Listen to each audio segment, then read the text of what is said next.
الحمد للہ وکفی والصلاۃ والسلام علی عبادہ الذین اصطفی خصوصاً علی افضلہم وخاتم النبیین محمد الامین وعلی آلہ وصحبہ اجمعین اما بعد فقد قال اللہ تبارک وتعالی کما ورد فی سورۃ الحدید اعوذ باللہ من الشیطان الرجیم بسم اللہ الرحمن الرحیم لقد ارسلنا رسلنا بالبينات وانزلنا معهم الكتاب والميزان ليقوم الناس بالقسط وانزلنا الحديد فيه بأس شديد ومنافع للناس وليعلم الله من ينصره ورسله بالغيب ان الله قوي عزيز وقال تبارك وتعالى كما ورد في سورة الصف هو الذي ارسل رسوله بالهدى ودين الحق ليظهره على الدين كله ولو كره المشركون الى قوله تعالى يا ايها الذين امنوا كونوا انصار الله كما قال عيسى ابن مريم للحواريين من انصاري الى الله صدق الله العظيم رب اشرح لي صدري ويسر لي امري واحلل عقدة من لساني يفقهوا قولي اللهم ربنا الہمنا رشدنا واعذنا من شرور انفسنا اللهم ربنا نور قلوبنا بالایمان واشرح صدورنا للاسلام واجعلنا على بینۃ منك ووفقنا لما تحب وترضى آمین یا رب العالمین۔ سورہ حدید کی آیت نمبر 25 پر ہماری گفتگو جاری تھی۔ لقد ارسلنا رسلنا بالبينات وانزلنا معهم الكتاب والميزان ليقوم الناس بالقسط۔ ہم نے اپنے رسولوں کو بھیجا بینات کے ساتھ، معجزات کے ساتھ، ان کے ساتھ کتاب بھی نازل فرمائی، شریعت نازل فرمائی، نظام حقوق اور فرائض کا متوازن نظام، تاکہ لوگ عدل و انصاف پر قائم ہوں، وہ نظام بالفعل برپا کیا جائے، قائم کیا جائے۔ میں یہ چاہتا ہوں کہ آگے بڑھنے سے پہلے اس آیہ مبارکہ کے اس حصے کا ایک تقابلی مطالعہ کر لیجئے جو سورۃ الصف کی جو مرکزی آیت، اس کا عمود ہے، جو قرآن مجید میں جو مضمون آیا ہے 3 مرتبہ بالکل انہی الفاظ میں، اور ایک مرتبہ یہ ہے کہ صرف آخری حصہ جو ہے ذرا مختلف ہے۔ هو الذی ارسل رسولہ بالہدی ودین الحق لیظہرہ علی الدین کلہ، یہاں وہ سورہ صف کا جو ہے فلم لگا دی جائے۔ یہ الفاظ جو ہے هو الذی ارسل رسولہ بالہدی ودین الحق لیظہرہ علی الدین کلہ 3 دفعہ قرآن میں آئے ہیں۔ سورہ توبہ میں آیت نمبر 33 ہے، سورہ فتح میں آیت نمبر 28 ہے، سورہ صف میں آیت نمبر 9 ہے۔ سورہ توبہ میں اور سورہ صف میں وَلَوْ كَرِهَ الْمُشْرِكُونَ پر آیت ختم ہوتی ہے، سورہ فتح میں وَكَفَى بِاللَّهِ شَهِيدًا پر آیت ختم ہوتی ہے۔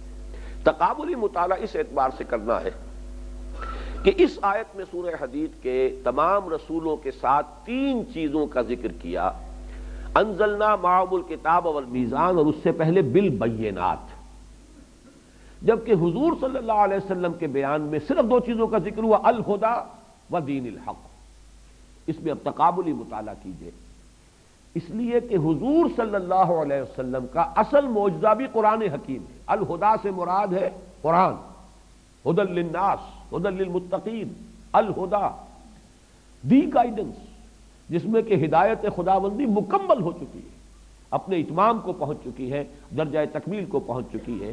اور حضور کا معجزہ بھی یہی ہے۔ حضور کا معجزہ ید بیضا نہیں ہے، حضور کا معجزہ عصا کی شکل میں نہیں ہے، حضور کا معجزہ کسی اونٹنی کی برآمد ہو جانے کی صورت میں نہیں ہے۔ حضور کا معجزہ قرآن ہے۔ یاسین والقرآن الحکیم انک لمن المرسلین، قرآن کی قسم ہے اور قرآن گواہ ہے اس پر کہ آپ اللہ کے رسول ہیں۔ قاف والقرآن المجید، یہ قرآن مجید کی قسم ہے، قرآن گواہ ہے آپ کی رسالت پر۔ صاد والقرآن ذی الذکر، یہ قرآن ہے جو ذکر والا ہے، نصیحت والا ہے، یہی آپ کی رسالت کا ثبوت ہے۔ اس پر تو انشاءاللہ تفصیلی گفتگو اب دورہ ترجمہ قرآن سے قبل جو میں تمہیدی تقریر کر رہا ہوں اگلے جمعے کی شام کو، وہ اس میں تعارف قرآن میں یہ چیزیں آئیں گی انشاءاللہ تفصیل کے ساتھ۔ لیکن یہ جان لیجئے کہ معجزہ جمع کتاب مل کر الہدی ہے، اور وہ جو میزان شریعت چلی آ رہی تھی وہ اپنی تکمیل کو پہنچ گئی ہے دین حق کی شکل میں نے جو مضمون لکھا ہے، میری کتاب ہے نبی اکرم صلی اللہ علیہ وسلم کا مقصد بعثت، 3 مقالات پر مشتمل ہے۔ درمیانی مقالہ یہی ہے کہ حضور کا مقصد بعثت کیا ہے، اور اس میں تفصیل بیان کی ہے کہ جیسے انسانی ذہن کی بھی ارتقائی منازل جو ہے، انسان کا فکر اور ذہن انسانی بھی اس میں سے گزرا ہے۔ یہی وجہ ہے کہ الہدا کا اتمام ہوا محمد پر صلی اللہ علیہ وسلم، جبکہ انسان اپنے ذہنی ارتقاء کے اعتبار سے بلوغ کو پہنچ گیا تھا۔ اسی طریقے سے تمدن انسانی کا بھی ارتقاء ہوا ہے۔ کبھی ہم غاروں میں رہتے تھے، کوئی اجتماعی نظام تھا ہی نہیں، پھر کوئی قبائلی نظام ہوا، پھر کوئی اور نظام ہوا، پھر بڑی بڑی مملکتیں قائم ہو گئی۔ اب یہ کہ پورا نظام زندگی جس طریقے سے کہ اجتماعیت کی گرفت میں آ چکا ہے، تو اگر وہ نظام صحیح ہے تو تمام افراد کا معاملہ بھی بہتر ہو جائے گا۔ نظام ہی غلط ہے تو ظاہر بات ہے کہ معاشرہ تلپٹ ہو کر رہ جائے گا۔ تو جب وہ تمدن اس سطح کو پہنچ گیا کہ بڑی بڑی عظیم مملکتیں، امپائر قائم ہو گئی، مملکت روما اور مملکت فارس، اس کے وقت حضور کو اب بھیجا گیا ایک کامل نظام اجتماعی دے کر، ایک complete politico socio economic system based on social justice. اور ظاہر بات ہے جب تک اسے قائم کر کے نہ دکھائے وہ حجت نہیں بنتی۔ تو شہادت علی الناس جس پر گفتگو ہوئی ہے ان دروس میں بھی، شہادت زبان سے بھی دی جاتی ہے۔ وہی ذات واحد عبادت کے لائق، زبان اور دل کی شہادت کے لائق۔ ہم گواہی دیتے ہیں اشہد ان لا الہ الا اللہ واشہد ان محمد رسول اللہ، پھر ہمارا عمل جو ہے اس کی گواہی دینا چاہیے اس کو کہ واقعتاً اللہ کو اپنا الہ اور معبود اور حاکم مطلق مانتے ہیں، اور محمد کو واقعتاً ہم نے اللہ کا رسول مانا ہے صلی اللہ علیہ وسلم۔ پھر انفرادی طور ہی پر نہیں، اجتماعی طور پر بھی گواہی اس وقت قائم ہوگی جبکہ وہ نظام عملاً قائم کر کے دکھایا جائے، ورنہ یہ کہا جائے گا یوٹوپیا ہے، خیالی جنت ہے، بس باتیں تو بڑی اچھی ہیں، یہ عملی باتیں نہیں ہیں، امپریکٹیکیبل ہیں، انہونی سی باتیں ہیں۔ سید القوم خادمہم، کیا تکلیف ہوئی، جملہ کہہ دیا آپ نے، لیکن ایسا ہو سکتا ہے کبھی، کر کے دکھائیے نا۔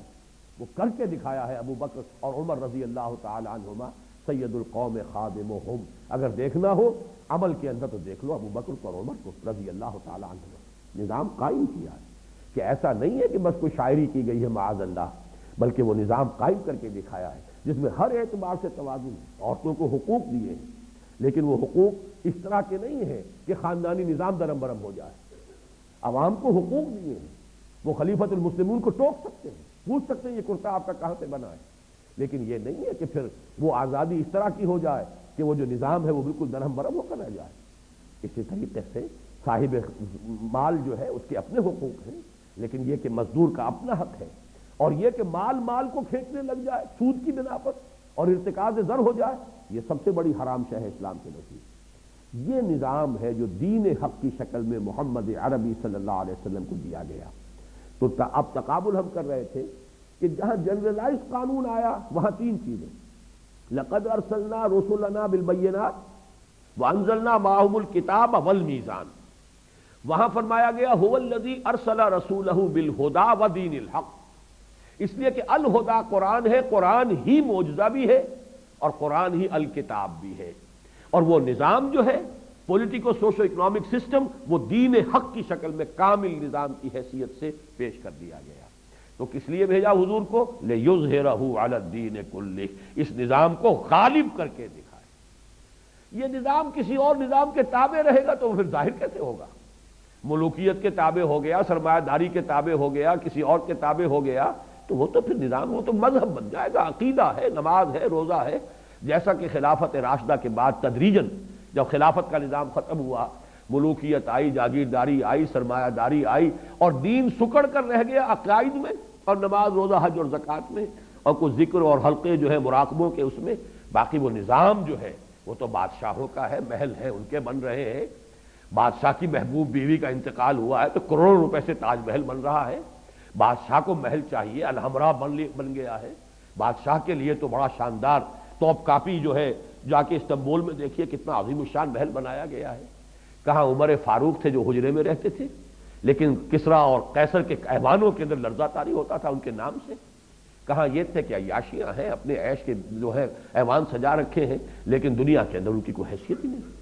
تو بہرحال اس چیز کو سمجھیے، لِيُظْهِرَهُ عَلَى الدِّينِ كُلِّهِ، تاکہ وہ غالب کرے، قائم کرے، نافذ کرے۔ پورے نظام زندگی پر اسلام چھا جائے، اسلام غالب آ جائے، اسلام قائم ہو جائے، زندگی کا کوئی جز، کوئی پہلو، کوئی ایسپیکٹ اس سے خارج اور فارغ نہ رہ جائے، آزاد نہ رہ جائے۔ وہی بات یہاں کہی گئی، لقد ارسلنا رسلنا بالبینات وانزلنا معهم الکتاب والمیزان لیقوم الناس بالقسط۔ اب یہ مقصد پورا کیسے ہو؟ پہلے آیت کا ترجمہ کر لیجئے، وانزلنا الحدید، ہم نے لوہا بھی اتارا ہے، فیہ بأس شدید، باس کا ترجمہ بعض لوگ ذرا اوائڈ کرتے ہوئے قوت، اس میں بڑی طاقت ہے، لیکن حقیقی ترجمہ اس کا یہ کہ اسلحہ کی قوت، اسی سے تلوار، اسی سے نیزہ، اسی سے ڈھال، اصل میں لوہا اس لیے ہے، اس سے اسلحہ ہے۔ فیہ باس شدید، اسی لیے یہ جب بھی لفظ آتا ہے باسا، جب جمع کی شکل میں آتا ہے اس سے مراد ہوتا ہے فقر، فاقہ، بھوک، لیکن جب الباس آتا ہے تو جنگ۔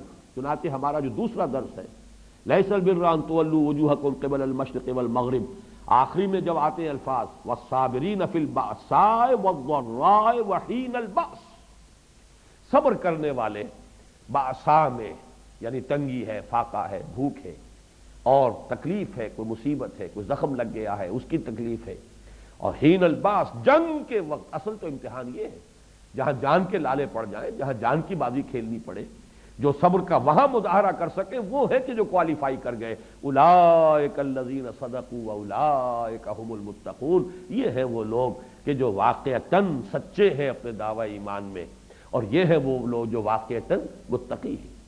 تو ذہن میں رکھیے یہاں پر فیہ باس شدید، اس میں شدید جنگ کی صلاحیت ہے۔ ومنافع للناس، لوگوں کے لیے دوسرے منفعتیں بھی ہیں، فائدے ہیں۔ آج کل تو اس کی ہمارے ہاں نزدیک کوئی اہمیت کم ہو گئی ہے، ورنہ توا پر آج چمٹا پھکنی سب لوہے سے بنتی تھی۔ اب تو یہ ہے کہ بہرحال اس طرح کا معاملہ نہیں رہا، اوونز ہیں، اس میں شاید وہ لوہا اس طرح سے نمایاں ہو کے نظر نہیں آتا ہے، لیکن یہ کہ لوگوں کے لیے اور بھی فائدے ہیں۔ وَلِيَعْلَمَ اللَّهُ مَن يَنصُرُهُ، اور تاکہ اللہ یہ دیکھے، یعلم کا ترجمہ ہمیشہ ہم کرتے ہیں دیکھے، جان لے نہیں، اس لیے کہ اللہ تعالیٰ کا علم قدیم ہے، اللہ کو معلوم ہے کون کتنے پانی میں ہے، لیکن اللہ دکھا دینا چاہتا ہے لوگوں کو، ظاہر کر دینا چاہتا ہے، تاکہ اللہ دیکھ لے یا اللہ دکھا دے، ظاہر کر دے۔ مَن يَنصُرُهُ وَرُسُلَهُ بِالْغَیب، کون ہے وہ جو غیب کے باوجود اس کی، یعنی اللہ کی اور اس کے رسولوں کی مدد کرتے ہیں۔ دین اللہ کا ہے، پولیٹیکو سوشو اکنامک سسٹم اس کا ہے، حاکمیت اللہ کے لیے ہے۔ 2 مرتبہ پہلے حصے میں آیت ہم پڑھ چکے ہیں، لہو ملک السماوات والارض، ہم یہ بھی پڑھ چکے ہیں العزیز الحکیم، وہی ہے بادشاہ حقیقی، وہ ہے، حکم اس کا چلنا چاہیے۔ لہذا جو لوگ اس لوہے کی طاقت کو ہاتھ میں لے کر اللہ کے حکم کو نافذ کرتے ہیں وہ اللہ کے مددگار ہوئے، اور اللہ کے اس دین کو عملاً قائم کرنا فرض منصبی ہے محمد الرسول اللہ کا اور رسولوں کا، تمام رسولوں کا، تاکہ عدل قائم کرے۔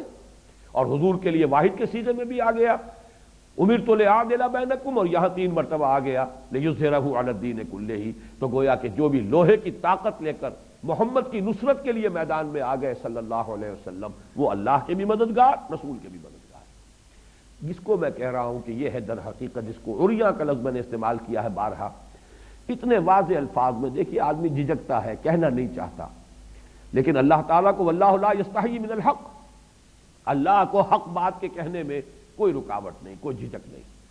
عام آدمی سمجھے گا یہ بات کہنے کی نہیں ہے، اگر ہے بھی دل میں تو رکھو، اسے زبان پر نہ لاؤ، لیکن یہاں سے اچھی طرح جو بات سمجھا دی گئی ہے وہ کیا ہے کہ ریولوشن یا کسی نظام عدل اجتماعی کو قائم کرنے کا پروسیس کیا ہے۔ پہلا مرحلہ اس میں یہی ہے کہ جو الہدیٰ دی گئی ہے، آپ کو ہدایت کی کتاب دی گئی ہے جس میں کہ معجزہ بھی ہے، اس کے ذریعے سے لوگوں کو دعوت دیجئے ہدایت کی طرف، دعوت، تبلیغ، اس پیغام کو عام کرنا، لوگوں کو اس پر مطمئن کرنا، ذہناً مطمئن کرنا، قلباً مطمئن کرنا، اس کے مضمرات کو کھول کر بیان کرنا۔ وَنَزَّلْنَا إِلَيْكَ الذِّكْرَ لِتُبَيِّنَ لِلنَّاسِ مَا نُزِّلَ إِلَيْهِمْ، اے محمد صلی اللہ علیہ وسلم، ہم نے آپ پر یہ ذکر نازل فرمایا تاکہ آپ لوگوں کے لیے واضح کریں، بیان کریں، کھولیں، اس کی شرح کریں، اس کی وضاحت کریں جو ان کے لیے نازل کیا گیا ہے۔ یہ سارے کام کیجئے جیسا کہ سورہ جمعہ میں ہم پڑھ چکے، یتلو علیہم آیاتہ ویزکیہم ویعلمہم الکتاب والحکمہ، یہ الہدیٰ کا فنکشن ہے۔ الہدیٰ کے ذریعے سے، جس کی میں نے مثال پچھلی نشست میں دی تھی کہ جیسے پہلا ایکسپیریمنٹ غالباً کرایا جاتا تھا 5ویں جماعت میں، سائنس کا پہلا سبق ہوتا تھا کہ لوہ چون ہے، برادہ ہے، اس کا مکسچر ہے، اسے کیسے علیحدہ کریں۔ میگنیٹ ہاتھ میں لیجئے، اس میں پھرائیے، لوہ چون جو ہے وہ اس کے ساتھ چمٹتا چلا جائے گا، مرادہ رہ جائے گا۔ بالکل یہی معاملہ ہے۔ یہ الہدا، یہ میگنیٹ ہے ہدایت کی طرف کھینچنے والا۔ کھینچے گا کس کو؟ جس کی اپنی فطرت کے اندر وہ ہدایت کسی نہ کسی درجے میں موجود ہے۔ اگر وہ ہے ہی نہیں تو جیسے مرادہ نہیں چمٹتا اس میگنیٹ کے ساتھ، وہ ابو جہل نہیں چمٹے گا جن کی فطرتیں مسخ ہو چکی ہیں، ابو لہب نہیں چمٹے گا چاہے وہ حقیقی چچا ہے اور ایک دیوار بیچ کا پڑوسی ہے محمد الرسول اللہ صلی اللہ علیہ وسلم کا، اور ہو یہ رہا ہے کہ آپ کے گھر میں ہانڈی پک رہی ہے تو اس کے اندر بھی غلادت پھینکی جا رہی ہے، اور یہ اچھا سگا چچا ہے جو کر رہا ہے، جو باپ کی جگہ پر ہوتا ہے، لیکن یہ کہ وہ عناد اور دشمنی اور شقاق یہ اس درجے ہے اندر، اور حسد کہ اس کی وجہ سے یہاں تک جا رہا ہے سگا چچا۔ اس حوالے سے جان لیجئے کہ جس کے اندر صلاحیت ہے وہی کھینچے گا۔ جو گڈ کنڈکٹر آف ہیٹ ہے اسی میں حرارت جو ہے وہ سرایت کرے گی، جو گڈ کنڈکٹر آف الیکٹریسٹی ہے اسی میں کرنٹ پاس کرے گا۔ لیکن بہرحال آپ اس میگنیٹ کو پھیلائیں، جتنا بڑا معاشرہ ہے اتنا ہی پھیلائیں گے، تبھی اس میں جو بھی سلیم الفطرت لوگ ہیں وہ چمٹ کر آئیں گے۔ آپ صرف ایک کلیا میں گڑ پھوڑتے رہیں گے تو اور آس پاس کے لوگوں کو کیا پتہ چلے گا؟ لہذا جو بھی آپ کا پہلا فیلڈ ہے، میدان کار جو ہے، اس کی وسعت کے مطابق اس قرآن کی دعوت کو پھیلائیے، عام کیجیے۔ پھر یہ کہ وقت کی ذہنی سطح کے مطابق ہو، یہ نہ ہو کہ آپ واعظ کہہ رہے ہو صرف جو آپ کا ذہین عنصر ہے وہ اس کو سمجھے ہی نہیں، اس کی طرف توجہ ہی نہیں دے گا، واعظ کہہ رہے ہیں یہ، اس کے لیے دلائل ہونے چاہیے، براہین ہونی چاہیے۔ ادعو الی سبیل ربک بالحکمت والموعظۃ الحسنۃ وجادلھم باللتی احسن۔ قرآن جو ہے معاوضہ بھی ہے، قرآن برہان بھی ہے، قرآن میں حکمت میں بھی ہے۔ ذالک مما اوحی الیک ربک من الحکمہ، قرآن کی حکمت کے ذریعے سے حکماء کو، عقلاء کو، جو بھی آپ کا انٹلیکچوئل ایلیٹ ہے اسے بلائیے، قرآن کے واعظ کے ذریعے سے عوام الناس کو کھینچیے۔ بہرحال جن کے اندر بھی وہ خیر ہے، بھلائی ہے، صلاحیتیں کھنچائیں گے، لیکن جن کے اندر نہیں ہے وہ تو نہیں آئیں گے، اور جن کے مفادات ہیں وہ بات کو حق سمجھ کر بھی نہیں آئیں گے۔ جیسے کہ میں پہلے مثال دے چکا ہوں کہ یہود کے علماء سے بڑھ کر کون تھا جو حضور کو پہچان سکتا تھا؟ یعرفونہ کما یعرفون ابناءہم، مانا کیوں نہیں؟ ان کی چودراہٹیں تھیں، ان کی مسندیں تھیں، ان کی حیثیتیں تھیں، لوگ ان کے ہاتھ چومتے تھے، لوگ آتے تھے ان سے فتوے مانگتے تھے، ان سے مسئلے پوچھتے تھے، عالم وہ تھے، لہذا اب حضور کو مان لے تو ان کی حیثیت ختم ہوتی ہے، نہیں مانا۔ اس حوالے سے جان لیجئے ایک ویسٹڈ انٹرسٹ اس کا اکثر حصہ رہ جائے گا، جو نہیں مانے گا، نہیں قریب آئے گا، اپنے مفادات ہیں، گرڈ اپ یور لوئنز۔ ان کی تو کوشش یہ ہوگی کہ راستہ روکو، نظام کوہنا کے پاس مانو، یہ معرض انقلاب میں ہے، your interests are being threatened, gird up your loins, resist, آؤ اپنے مفادات کے تحفظ کے لیے کھڑے ہو جاؤ۔ لہذا آخری مرحلے میں اس انقلاب میں پھر ایک ہی راستہ ہے کہ جو وہ سلیم الفطرت لوگ آ گئے ہیں ان کو جمع کریں، آرگنائز کریں، ان کا تزکیہ کریں، نیتیں بھی خالص ہو جائیں، کوئی کھوٹ نہ رہے، ان کی شخصیتیں نکھر جائیں، کوئی شک اور شبہ نہ رہے لوگوں کو ان کے کردار کے بارے میں، آزمائشوں میں سے گزریں، امتحانوں میں سے نکلیں، پھر ان کو منظم کرو، کوڑا بناؤ انہیں بٹ کر، جیسے کہ آپ رسیوں کو اور مختلف دھاگوں کو بٹ دیں گے تو کوڑا بنے گا، طاقت بناؤ۔ علیحدہ علیحدہ دھاگا جو ہے اس کو توڑ دے گا جو چاہے گا، لیکن جب بٹ کر آپ نے کوڑا بنایا ہے اب یہ کوڑا باطل کے اوپر دے مارو۔ یہ ہے اصل میں فلسفہ انقلاب۔ اس کے لیے ظاہر بات ہے ٹکرانا پڑے گا، اور ٹکرانے کے لیے جب میدان میں آؤ گے تو یقتلون کے ساتھ یقتلون بھی ہوگا، جہاں قتل کرو گے قتل ہوگے بھی، تمہیں کوئی گارنٹی نہیں ہے کہ تم قتل نہیں ہوگے، کوئی لوہے کے جسم تمہیں نہیں دیے گئے ہیں کہ برچھا جو ہے پار نہیں ہوگا۔ حمزہ کے جسم سے وہ برچھی جو ہے وحشی کی وہ پار ہو گئی، آر پار، ناف کے قریب سے جو ہے لگی ہے اور پار گئی، تو پھر اور کون ہوگا جسے کوئی ضمانت حاصل ہو، کوئی اللہ کی طرف سے انشورنس ہو؟ نہیں۔ ان اللہ اشترى من المؤمنین انفسهم واموالهم بان لهم الجنہ یقاتلون فی سبیل اللہ فیقتلون ویقتلون۔ اللہ نے اہل ایمان سے ان کے مال، ان کی جانیں خرید لی ہیں جنت کے عوض، تو اللہ کی راہ میں جنگ کر رہے ہیں، قتل کرتے بھی ہیں، قتل ہوتے بھی ہیں، یقتلون ویقتلون۔ غزوہ بدر میں 70 قرشی مارے گئے، صحابہ صرف 14 شہید ہوئے، 13 آن دی اسپاٹ، ایک زخمی ہو گئے تھے جو مدینے واپسی پر راستے میں شہید ہو گئے، انتقال ہو گیا۔ لیکن غزوہ احد میں مسلمانوں کی ایک غلطی کی وجہ سے پانسا بالکل پلٹ گیا، 70 مسلمان شہید ہو گئے۔ تو یقتلون و یقتلون، یہ تو کرنا پڑے گا، انقلاب اس کے بغیر نہیں آتا، اس کے لیے جان دینی اور اس کے لیے طاقت کا استعمال اور اس کے لیے میں اب آپ سے کیا عرض کروں کہ علامہ اقبال کی جو عظمت میرے دل میں اس لیے کہ ان حقائق کو جس خوبصورتی سے انہوں نے بیان کیا، دو شعر ان کے ایسے ہیں، ایک تو فلسفے کے اعتبار سے چوٹی کے شعر تو میں پہلے سنا چکا ہوں آپ کو جمعرات کے روز، یا یہ کہ آج بھی پہلی نشست میں سنایا ہے۔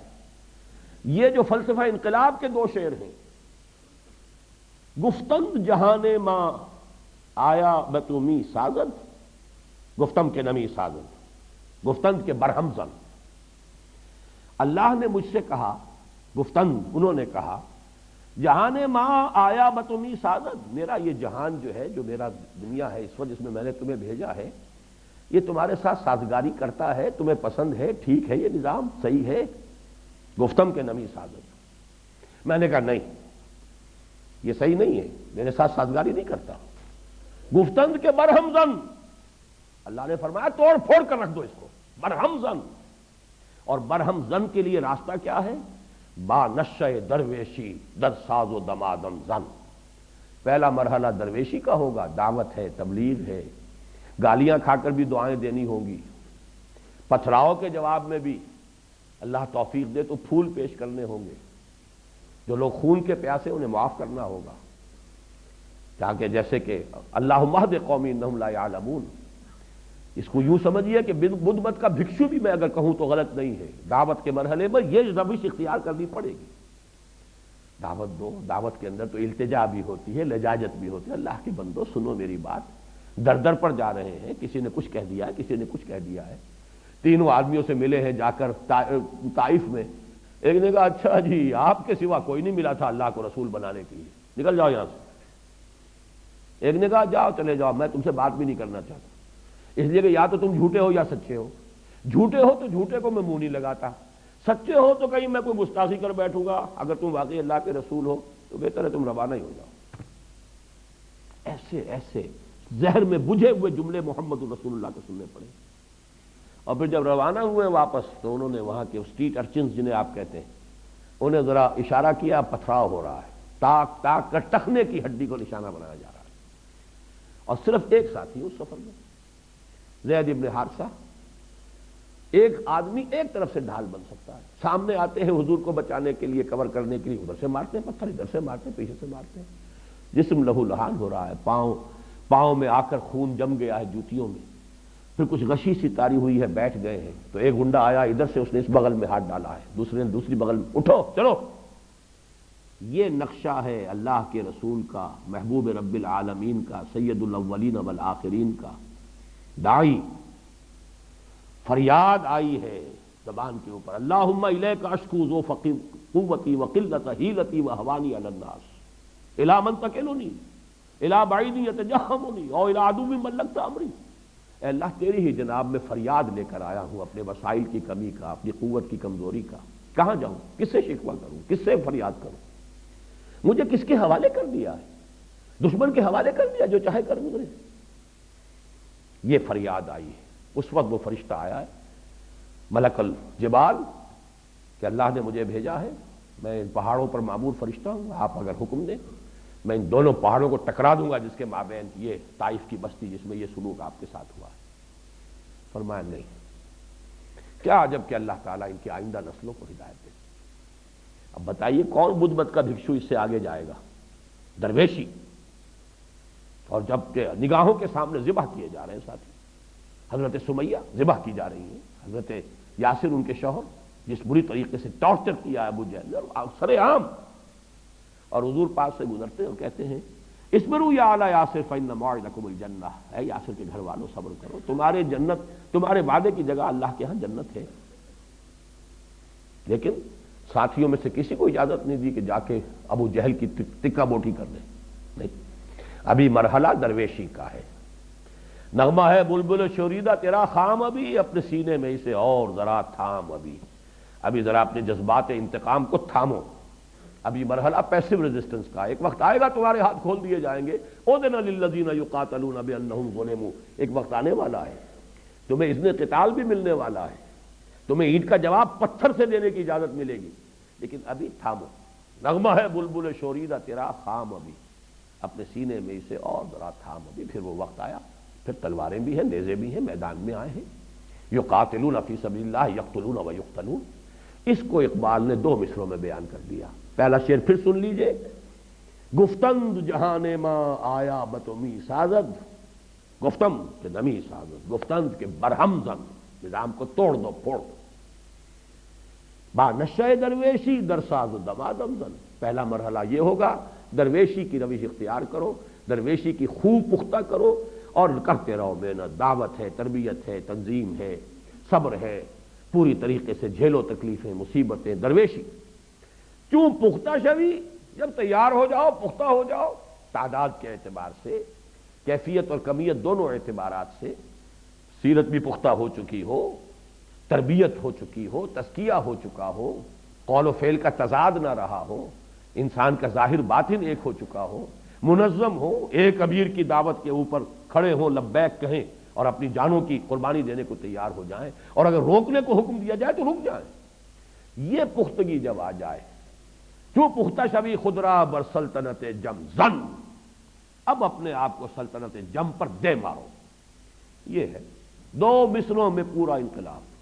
اس کے لیے انزلنا الحدید، ہم نے لوہا بھی اتارا ہے، دلیل بھی اتار دی، بینہ بھی اتار دی. جو نیک سرشت ہیں وہ آ جائیں گے، لیکن اب ان کو منظم کر کے طاقت بنانا. ریولیوشنری فورس، ایسے سرفروش، ایسے جافروش کہ جو اپنے سر کی اور جان کی بازی کھیلنے کو تیار ہو. من المؤمنین رجال صدقوا ما عهد اللہ علیہ فمنہم من قضى نحبہ ومنہم من ينتظر وما بدلوا تبدیلا. اہل ایمان میں وہ جوان مرد ہیں کہ جو عہد انہوں نے اللہ سے کیا تھا وہ پورا کر دکھایا، سچا کر دکھایا. ان میں سے وہ بھی ہیں جو اپنی نظر پیش کر چکے، اور جو باقی ہیں وہ منتظر ہے کہ کب باری آئے. وبال دوش ہے سر جس میں ناتواں پہ مگر لگا رکھا ہے تیرے خنجر و ثنا کے لیے.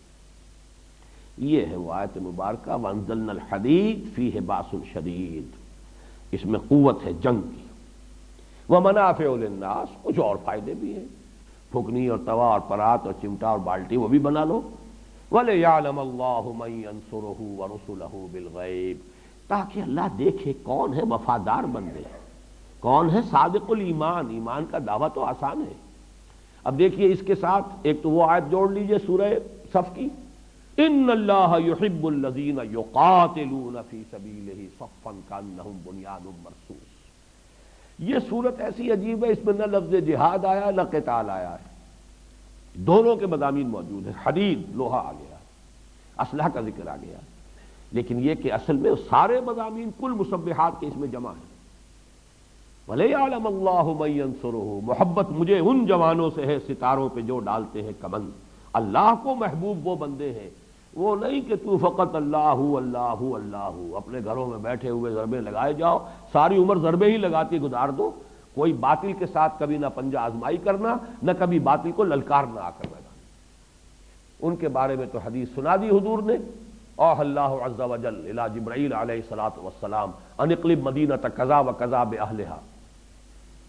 اللہ نے حضرت جبرائیل کو حکم دیا فلاں فلاں بستیوں کو تلپٹ کر دو اس کے رہنے والوں سمیت. قال فقال ان فیھا عبدک فلانا لم یعصک طرفۃ عین. حضور فرماتے کہ حضرت جبرائیل نے عرض کیا پروردگار اس بستی میں تو فلاں بندہ بھی ہے جس نے آج تک کبھی پلک جھپکنے جتنی دیر بھی معصیت میں بسر نہیں کی. قال فقال اقلبها علیہ وعلیہم. حضور فرماتے اس پر اللہ نے فرمایا الٹو اس بستی کو، پہلے اس پر پھر دوسروں پر. فإن وجهه لم يتمعر في ساعة قط، اس لیے کہ اس کے چہرے کا رنگ میری غیرت کی وجہ سے کبھی متغیر نہیں ہوا. بیٹھا رہا اپنی ذاتی نیکی اور ذاتی تقوی اور ذاتی عبادت گزاری اور ذاتی جو ہے تہجد گزاری اور مراقبے. یہ باطل جو ہے فلرش کرتا رہا، پھیلتا رہا، اس کا بول بالا ہوتا رہا، شریعت کی دھجیاں بکھرتی رہیں، یہ لگا رہا اپنے اسی کام میں. تو یہ زیادہ بڑا مجرم ہے دوسروں سے. اقلبھا علیہ وعلیہم، الٹو اس بستی کو پہلے اس پر پھر دوسروں پر.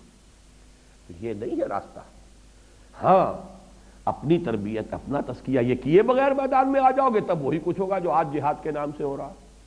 وہ جہاد بھی بدنام ہوگا اور جہاد فساد کی شکل اختیار کرے گا. نہ دعوت کا مرحلہ آیا، نہ تربیت کا مرحلہ آیا، نہ تزکیے کا مرحلہ آیا، نہ اپنے قول و فعل کے اندر درستی کی گئی. یہ سب کچھ نہیں ہے، اور نکل کھڑے ہوئے تلواریں لے کر اور کلاشنکوف لے کر، اور وہ جہاد ہو رہا ہے. اس جہاد کا جو بھی دنیا میں مذاق ہو رہا ہے، بدنام ہو رہا ہے، وہ جہاد ہے. بدنام کنندگان نکو نامے چند، دین کی بنیادی اصطلاحات کو جس طریقے سے اس وقت ہم رسوا کر رہے ہیں اس کا نتیجہ فساد ہو رہا ہے، کچھ حاصل نہیں آ رہا۔ تو یہ ہے اصل میں پورا پروسیس جس پر کہ وہ منہج انقلاب نبوی میری کتاب ہے۔ انگریزی میں اس پر اب پورے کیسٹ انگریزی میں موجود ہیں، اردو میں موجود ہیں۔ 5 میں نے لیکچر جو ہے پچھلے سال محاضرات قرآنی میں غالباً 2 گھنٹے کے وہ لیکچرز ہیں۔ 3 ہمارے کیسٹس جو ہے اس کے ویڈیو کیسٹس کے اندر وہ پورا میرا منہج انقلاب نبوی کیا ہے، اس کے مختلف مراحل کیا ہے، اور یہ کہ قتال کی آج کے زمانے میں کیا صورت ہوگی۔ ایک ون وے قتال بھی ہے، یک طرفہ جنگ، اور یک طرفہ جنگ یہ ہے کہ آپ مظاہرے کے لیے پکٹنگ کے لیے آ جائیے، نہیں دیں گے اب ہم یہاں پہ ٹیکس نہیں دیں گے، لگان نہیں دیں گے، یہ حرام کا کام ہو رہا ہے جو ہو رہا ہے، یہ سودی نظام ہے جو چل رہا ہے، ہم نہیں دینے کو تیار ٹیکس، آپ پر گولیاں برسیں گی، گولیاں کھائیے۔ لیکن یہ کہ جس طریقے سے ایرانیوں نے 30-40 ہزار جانیں دے دی، لیکن پھر انقلاب آ گیا۔ کشمیر میں بھی 40 ہزار جانیں دی جا چکی ہیں۔ کہاں ایران جتنا بڑا ملک، کہاں وہ کشمیر، اگرچہ اسے ایران صغیر کہتے ہیں، کل جسے اہل نظر کہتے تھے ایران صغیر، لیکن اگر یہ اعداد و شمار صحیح ہے، اور اس کا میں سمجھتا ہوں کہ بالکل غلطی کا کوئی امکان ہی نہیں جس طریقے کا وہاں قتل عام ہو رہا ہے، لیکن یہ کہ 40 ہزار جانے جانے کے باوجود جو ہے نتیجہ کیا ہے، اور وہاں پر بھی اگر وہ جانیں دی گئی بادشاہ کو بھاگنا پڑا، اس لیے کہ وہ ون وے وار تھی، انہوں نے مارا کسی کو نہیں، خود مرے۔ نتیجہ یہ ہوا کہ الٹی فوج جو ہے، اندیشہ ہو گیا شاہ کو کہ یہ فوج الٹ پڑے گی میرے خلاف۔ آخر ان کے کت اینڈ کن ہیں، انہی کے لوگ ہیں، انہی کے بھائی بند ہیں، انہی کے بھتیجے بھانجے سامنے موجود ہیں، تو ایک حد تک تو جیسے کہ یہاں پر بھٹو صاحب کو جواب دے دیا تھا فوج نے صاف، جناب کب تک ہم لوگوں کو، اپنے قوم کے لوگوں کو، یہ کوئی آکوپیشن آرمی تو نہیں ہے، نیشنل آرمی ہے، کتنوں کو مارے گی، کیوں مارے، آپ کوئی معاملہ کیجئے جا کر۔ کہا تھا انہوں نے، میں نے دیکھا تھا وہ ان کا ٹیلی ویژن کا انٹرویو، میری کرسی بہت مضبوط ہے، لیکن آپ نے دیکھا کہ وہ کرسی تو بڑی کمزور ثابت ہوئی، کرسی تو مضبوط تھی فوج کے بل پر، جب فوج نے جواب دے دیا تو کرسی کا مضبوط رہی، وہ تو 2 ہاتھ 2 پاؤں اس کے تھے جیسے کسی بھی آدمی کے ہوتے۔ یہ ہے در حقیقت آج کے زمانے میں، اس پر تفصیل سے میں نے بحث کی اس کتاب میں منہج انقلاب نبوی۔ پہلے آبجیکٹیولی سمجھیے حضور کی سیرت سے کہ اس کے کیا مراحل تھے، کیا ہوا، پہلے کیا ہوا، پھر کیا ہوا، پہلے یہ ہوا تو کیوں ہوا، بعد میں یہ ہوا تو کیوں ہوا۔ پہلے 13 برس تک یہ حکم ہے کہ چاہے تمہارے ٹکڑے اڑا دیے جائیں تم ہاتھ نہیں اٹھاؤ گے، اور اس کے بعد یہ قاتلوا فی سبیل اللہ الذین یقاتلونکم وقاتلوہم حتی لا تکون فتنۃ ویکون الدین کلہ للہ۔ زمین و آسمان کا فرق ہے کہ نہیں، لیکن حکمت ہے، ایک ہی پروسیس کے یہ 2 مختلف مراحل ہیں۔ اسی طرح ایک وقت میں دب کر صلح کر رہے ہیں، جو صلح حدیبیہ ہوئی ہے یقیناً بڑی ان ایکول، وہ جو اس کی جو ٹرمز تھی وہ یقیناً اس میں مسلمان، اسی وجہ سے تو میں نے آپ کو بتایا ایک آدمی نہیں اٹھا عمرہ جو ہے اپنے عمرے کا احرام کھولنے کے لیے، ایک آدمی نہیں اٹھا، اس درجے دل جو ہے زخمی تھے مسلمانوں کہ ہم کیوں دب کر صلح کر رہے ہیں۔ لیکن یہ ہے کہ 1 سال کے بعد قریش کا سردار ابو سفیان چل کر آتا ہے مدینے، خوشامدیں کر رہا ہے، سفارشیں کروا رہا ہے، خدا کے لیے صلح دوبارہ کر لیجئے، حضور نہیں کر رہے، کیوں؟ اسی کو ٹائم بھی نے کہا نا، کیونکہ ان کی تو آنکھیں اندھی ہیں، انہوں نے تو ظاہر کو دیکھا ہے، انہوں نے کنٹراسٹ شو کیا ہے۔ Muhammad failed as a prophet but succeeded as a statesman مین۔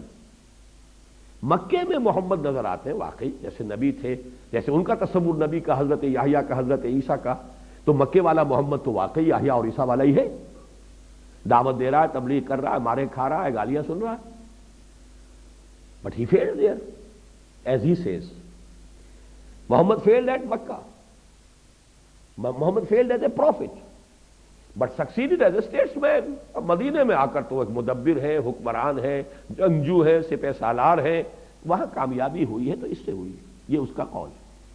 اور ڈاکٹر منگومری واٹ اس نے پھر اسی جملے کو در حقیقت جو ہے 2 والیومز کے اندر اس نے اس کو ایکسپاؤنڈ کیا ہے، Muhammad at Mecca, Muhammad at Medina, to highlight the contrast, کہ مکے والا محمد تو بالکل ہی کچھ اور تھا، مدینے والا محمد بالکل کچھ اور نظر آتا ہے۔ معاذ اللہ، شخصیت ایک ہی ہے، پروسیس ایک ہی ہے، لیکن پروسیس کے مراحل ہیں۔ ایک مرحلہ انقلابی جو ہے وہ ہے با نشہ درویشی در ساز و دمادم زن، یہ مکی دور ہے، کیوں پختہ شوی خدرا بر سلطنت جم زن، یہ ہے دوسرا مرحلہ۔ ظاہر بات ہے اس کے بغیر کوئی انقلاب آ ہی نہیں سکتا۔ یہ ہے اصل پروسیس جو اس آیت میں، اور بڑے واشگاف الفاظ میں، جیسا کہ میں نے عرض کیا یہ لوگوں کو جھجک آتی ہوگی، اللہ کو کوئی جھجک نہیں ہے۔ واللہ لا یستحی من الحق، صاف کہا اس نے، لوہا اتارا ہے ہم نے۔ وہ جو پنجابی میں کہا جاتا ہے کہ 4 کتاباں عرشوں آئیاں، 5واں آیا ڈنڈا۔ وہ ڈنڈا جو ہے اس کی اپنی اہمیت ہے، اس کی ضرورت ہے۔ لقد ارسلنا رسلنا بالبینات وانزلنا معهم الکتاب والمیزان لیقوم الناس بالقسط۔ یا تو تلاوت کرتے رہیے، ثواب لیتے رہیے، تراویح پڑھتے رہیے اور ثواب لیتے رہیے، جبکہ قرآن یہ کہتا ہے کہ یا اہل الکتاب لستم علی شیء حتی تقیموا التوراۃ والانجیل وما انزل الیکم من ربکم۔ اے کتاب ماننے والو، اہل کتاب، تمہاری کوئی حیثیت ہماری نگاہ میں نہیں ہے۔ You stand nowhere، لستم علی شیء حتی تقیموا التوراۃ والانجیل وما انزل الیکم من ربکم، جب تک کہ تم تورات اور انجیل کو اور جو کچھ تمہارے رب کی طرف سے تم پر نازل ہوا ہے اس کو قائم نہیں کرتے۔ قرآن پڑھتے رہو، قرآن سنتے رہو، قرآن یاد کرتے رہو، حسن قرات کے مقابلے کرو، ریڈیو پر بھی ہو رہے ہیں، سب کچھ ہو رہا ہے، جشن ہو رہا ہے، 1400 سالہ جشن نزول قرآن۔ قرآن قائم کرنے کو تیار نہیں۔ یا اہل القرآن لستم علی شیء حتی تقیموا القرآن، قرآن قائم کرو، یہ میزان عدل ہے۔ اس نے جو بھی نظام دیا، اس نے جس کا جو حق معین کیا اس کو دو، جس کی جو ذمہ داری ہے اس کے اوپر عائد کرو۔ اگر یہ نہیں کرتے تو پھر یہ صرف تلاوت ہے، اس کا ثواب جو لے رہے ہو اللہ تعالیٰ کے ہاں اس کا کوئی کریڈٹ نہیں۔ لقد ارسلنا رسلنا بالبینات وانزلنا معهم الکتاب والمیزان لیقوم الناس بالقسط وانزلنا الحدید فیہ بأس شدید ومنافع للناس ولیعلم اللہ من ینصرہ ورسلہ بالغیب ان اللہ قوی عزیز۔ من ینصرہ ورسلہ بالغیب، بالغیب کے بارے میں جان لیجئے۔ مجھے مولانا اصلاحی صاحب کی بات پسند ہے کہ یہ بات جو ہے ظرفیہ ہے، اصل میں بڑی پیاری بات ہے، فلسفیانہ بھی ہے یہ بات، کہ اللہ غیب میں نہیں ہے، غیب میں ہم ہیں۔ میری ایک تقریر ابھی شائع ہوئی ہے تازہ میثاق میں، وہ حقیقت دعا اس میں دیکھ رہا تھا، تو اس میں بھی میں نے وہ عربی کے اشعار دیے ہیں۔ اغیب وذو اللطائف لا یغیب وارجوہ رجان لا یخیب۔ میں غائب ہو جاتا ہوں، وہ اللہ تو ذو اللطائف ہے، وہ کہاں غائب ہوتا ہے؟ وہ تو غائب نہیں ہوتا، وہ تو ہر آن ہر جگہ موجود ہے۔ یہ تو پردے ہماری آنکھوں پر پڑے ہوئے ہیں نا، تو ہم غیب میں ہیں، وہ غیب میں نہیں ہے۔ تو غیب میں کہ او پیداست تو زیر نقابی، بڑا پیارا مصرع ہے، یاد آ گیا بر وقت۔ وہ تو سامنے ہے، ظاہر ہے، الظاہر، ہاں تو زیر نقاب ہے، تو محجوب ہے، تو پردے میں آیا ہوا ہے، غیب کا پردہ تجھ پر پڑا ہوا ہے۔ تو بالغیب، غیب میں ہوتے ہوئے ہم اللہ کو دیکھ نہیں رہے، پھر بھی یہ جو شخص اللہ کے لیے تن من دھن وقف کر دے، بڑی شاباش ہے اس کے لیے اللہ کی طرف سے۔ بعض احادیث میں آتا بھی ہے کہ یہ لوگ جو ہے فرشتوں سے اللہ تعالیٰ جو ہے اس میں مباحات کرتا ہے، اپنے نیک بندوں کا ذکر کرتا ہے کہ میرے یہ بندے جو ہیں مجھ سے جنت مانگ رہے ہیں، انہوں نے جنت دیکھا ہے؟ دیکھی ہے؟ نہیں، پھر بھی مانگ رہے ہیں۔ انہوں نے دوزخ سے پناہ مانگ رہے ہیں، دوزخ دیکھی ہے کہ نہیں؟ دیکھی نہیں، پھر بھی مجھ سے یہ سوال کر رہے ہیں کہ میں نے دوزخ سے بچاؤں۔ تو جو شخص غیب کے بغیر، وہ دل کی آنکھ سے دیکھا ہے، عقل کی آنکھ سے دیکھا ہے، تو جو یہ اس کے باوجود ان صلاتی و نسکی و محیای و مماتی للہ رب العالمین، غیب میں ہونے کے باوجود اگر وہ یہ سب کچھ کر رہے ہیں، کراجوئی چرادر پہ تو تابی کہ وہ پیداست تو زیر نقابی۔ کس کو تلاش کر رہے ہیں؟ وہ جو میں نے شعر آپ کو سنائے تھے ہائی اسکول کی پریئرز میں، خالق میرے کہاں ہے تو مجھ کو تیری تلاش ہے۔ کسے تلاش کر رہے ہو؟ کسی کو تلاش کر رہے ہو؟ کس پیچ و تاب میں ہو؟ وہ تو ظاہر ہے، در حقیقت تم ہو گئے ہو محجوب، نقاب تمہاری عقلوں پر، تمہاری آنکھوں پر پڑا ہوا ہے۔ تو جو لوگ اس حالت میں کہ وہ غیب میں ہیں اور پھر وہ مدد کر رہے ہیں اللہ کی، ینصرہ ورسلہ بالغیب۔ اچھا یہ نوٹ کیجئے، ایک خیال ہو سکتا ہے کہ رسول تو غیب میں نہیں تھے، یا رسولوں سے صحابہ جو ہے رسول سے غیب میں تو نہیں تھے، حالانکہ غیب میں تھے۔ سامنے جو موجود تھے وہ محمد ابن عبداللہ ابن عبد المطلب تھے۔ رسول کی رسالت تو غیب میں ہے، کیا کسی نے آنکھوں سے جبرائیل کو آتے دیکھا تھا؟ جبرائیل اگر آئے بھی کبھی انسانی شکل میں تو انسان آیا مل کے چلا گیا۔ در حقیقت رسول کی رسالت بھی غیب کی بات ہی تھی، اور اس سے لوگ اس وقت بھی غیب میں تھے، سامنے جو نظر آتے تھے۔ اسی لیے تو منافقین کا معاملہ ہے نا، کیوں مانے ہم ان کی ہر بات؟ ان کے بھی 2 ہاتھ ہیں 2 پاؤں ہیں۔ ہاں جو قرآن یہ کہہ رہے ہیں کہ قرآن نازل ہوا اس کو ہم مان لیں گے، یہی ہمارے ہاں یہ حسبنا کتاب اللہ اور جو بھی ہمارے ہاں قرآن اہل قرآن کا جو فتنہ ہے در حقیقت اس کی جڑیں اسی منافقت کے ساتھ ملتی ہیں۔ رسول کی اطاعت کیوں کریں ہم؟ تو یہ جان لیجئے کہ اصل میں جو اللہ کی مدد کر رہا ہے، جو اللہ کے رسول کی مدد کر رہا ہے، دونوں حالتوں میں غیب میں ہو کر مدد کر رہا ہے۔ وہ مدد در حقیقت محمد ابن عبداللہ ابن عبد المطلب کی نہیں کر رہا ہے صلی اللہ علیہ وسلم، محمد الرسول اللہ کی کر رہا ہے صلی اللہ علیہ وسلم۔ اور ظاہر بات ہے کہ رسالت ان کی وہ ان کے لیے وہ غیب میں ہے یا وہ خود اس سے غیب میں ہے۔ وَلِيَعْلَمَ اللَّهُ مَن يَنصُرُهُ وَرُسُلَهُ بِالْغَيْبِ، تاکہ اللہ دیکھے یا اللہ ظاہر کر دے کون ہے اس کے وہ وفادار بندے، صادق الایمان بندے جو غیب میں ہونے کے باوجود اس کی اور اس کے رسولوں کی مدد کرتے ہیں، جان ہتھیلی پر رکھ کر تلوار کی طاقت ہاتھ میں لے کر میدان میں آتے ہیں باطل نظام کا قلع کما کرنے کے لیے۔ یا اگر تلوار ہاتھ میں نہیں بھی لیتے، جیسا کہ میں نے کہا اس دور میں اس کے لیے جو اجتہاد بھی کرنا پڑے گا، اس لیے کہ ایگزسٹنگ آرمیز ہیں، بہت بڑی بڑی آرمیز ہیں، لوگ نہتے ہیں، وہاں کوئی اسٹیبلشڈ گورنمنٹ نہیں تھی، کوئی اسٹینڈنگ آرمیز نہیں تھی، اتنا بڑا فرق نہیں تھا، ڈسپیرٹی اتنی نہیں تھی۔ 313 کے مقابلے میں 1000 آئے ہیں بدر میں، تو 1 اور 3 کی نسبت ہوئی۔ ہتھیاروں کا فرق نکال لیجیے تو 1 اور 10 کی ہو جائے گی، 1 اور 20 کی ہو جائے گی، 1 اور 100 کی ہو جائے گی، اس سے زیادہ تو نسبت نہیں تھی۔ لیکن یہاں تو یہ ہے کہ جو نظام ہے، جاگیرداری ہے، سرمایہ داری ہے، ملوکیت ہے۔ اب شاہ فہد کی حکومت کو حفاظت دینے والے تو ان کی فوج بھی ہے، ان کی پولیس بھی ہے، شرطہ بھی ہے، ان کی ایئر فورس بھی ہے۔ اور ظاہر بات ہے کہ جیسے کہ ایئر فورس نے پاؤنڈ کیا تھا حما کو، اور وہاں پر کے جو اسٹرانگ ہولڈ تھا اخوان المسلمون کا، اور اس کی دھجیاں بکھیر کر رکھ دی، ایسے ہی اگر کہیں پر ہوگا تو یہی ہوگا نا۔ لہذا یہاں اجتہاد کی ضرورت ہے۔ وہ اجتہاد وہ ہے کہ جو بہرحال جو بھی جس کا حق ہے وہ ادا کیا جانا چاہیے۔ ایرانیوں نے اس کی ایک مثال پیش کی، 2 طرفہ جنگ کی بجائے 1 طرفہ جنگ، اپنے مرنے کے لیے اپنے سینے کھول دیے۔ ایسے ایسے لرزہ خیز واقعات ہوئے ہیں کہ ایک جلوس صرف خواتین کا نکلا، بچوں کو گود میں لے کر گولیاں کھائی ہیں، گری ہیں، اور وہ شیرخوار بچے گرے ہیں ان کے ساتھ۔ تب وہ شاہ کو بھاگنا پڑا ہے، 2 گز زمین بھی مل نہ سکی کوئے یار میں۔ جب اس درجے تک معاملہ ہو جاتا ہے تو بہرحال اسے اندیشہ تھا کہ کہیں فوج اچانک مجھ پر الٹ نہ پڑے، تو جان بچا کر بھاگنے میں آپ ہی سمجھے۔ یہ ہے اصل میں اس وقت کا جو نظام، تھوڑا سا اجتہاد کا معاملہ ہے، وہ میں تفصیل سے اپنی کتاب میں بحث کر چکا ہوں۔ آخری الفاظ ہے ان اللہ قوی عزیز۔ یہ نہ سمجھو اللہ تم سے مدد مانگ رہا ہے تو اللہ کمزور ہے، اس کو تمہاری مدد کی حاجت ہے، وہ تو القوی ہے، وہ عزیز ہے، زبردست ہے۔ آنے واحد میں اس کا ایک حرف کل ہوگا اور یہ نظام سرا کا سرا تلپٹ ہو جائے گا۔ لیکن تمہارا امتحان ہے، خلق الموت والحیات لیبلوکم ایکم احسن عملا۔ قلزم ہستی سے تو ابھرا ہے مانند حباب، اس دیاں خانے میں تیرا امتحان ہے زندگی۔ You have to prove your worth, تمہیں ثابت کرنا ہوگا۔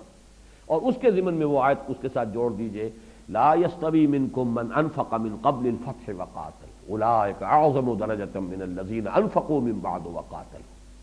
جو ابتدائی مراحل ہوتے ہیں کسی انقلاب کے لیے، اس میں جنہوں نے جانیں کھپائیں، جنہوں نے اپنے مال کھپائے، جنہوں نے اپنی صلاحیتیں لگائیں، اپنا وقت لگایا، اپنی زندگی لگا دی، ان کا جو رتبہ ہے یہ رتبہ بلند ملا جس کو مل گیا۔ بعد میں جب کہ حالات بدل جائیں تو چلو نیک کام جب بھی کیا جائے گا وہ نیک ہے، اس کا ثواب ملے گا، اچھا ہے، لیکن قدر و قیمت میں زمین و آسمان کا فرق واقع ہو جائے گا۔ تو ایک تو یہ ذہن میں رکھو کہ یہ سب کچھ اس لیے کہ اللہ تمہیں دیکھنا چاہتا ہے۔ بلے یعلم اللہ من ینصرہ ورسولہ بالغیب، پروو یور ورتھ۔ باقی اللہ خود القوی ہے، العزیز ہے، زبردست ہے، توانا ہے، جب چاہے آنے واحد میں نظام برپا کر سکتا ہے۔ لیکن تمہارے ابتلاء و آزمائش کے لیے وہ تمہیں یہ موقع دے رہا ہے۔ آخری شعر وہ پھر سنا رہا ہوں، منت منے کہ خدمت سلطان ہمیں کنی، منت شناس زو کہ بخدمت بداشتت۔ تم احسان نہ دھرو، بادشاہ کی خدمت کر رہے ہو، بادشاہ پر کوئی احسان نہیں ہے، بادشاہ کا احسان مانو کہ اس نے تمہیں اپنی خدمت کا موقع دیا ہے۔ بارک اللہ لی ولکم فی القرآن العظیم ونفعنی وإیاکم بالآیات والذکر الحکیم۔